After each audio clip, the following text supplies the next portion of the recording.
salaamaaleykum suma mbokku mburit yëpp rawatina taalibe yi dama ñëwoon rek pour delloo njukkal di ziar sama papa mii nga xamante ni ñàkkuma bàyyi sax laay wax su ma ne ñàkkuma bàyyi nag sama waajur baa ngi nii toog di wax nag ñëpp koo xamante ni képp rek sama soppe nga sama nit nga ñu dellu ci dëkk Cheikhul Khadim bi bu tedd bi mais maa ngi ñaanal suma waajur bii toog yàlla na yàlla guddal fanam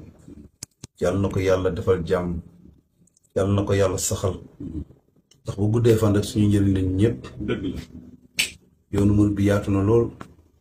waaye suñu waajur ngi nii toog jërëjëf waaw yàlla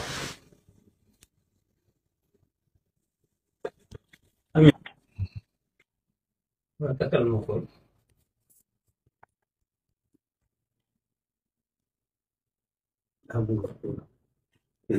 barakallah ngay ma njaboot kontaan nañ trop ma noonu bala maa sumee ko damay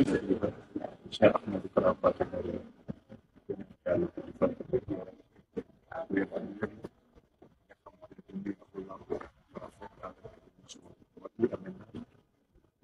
Cheikh Kane bi nga xamante ne dëgg yàlla suñu wëllëre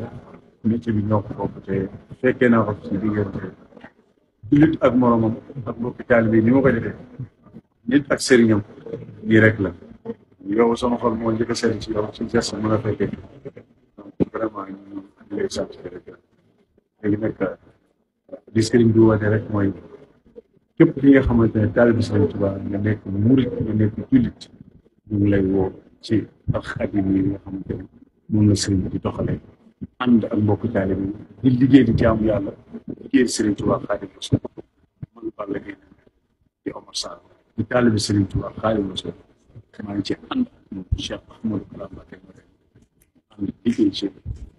ak bépp taalibe donc vraiment maa ngi sant bu baax gërëm di ko ñaan yàlla gudd fan ak wér di nuyu taalibe yëpp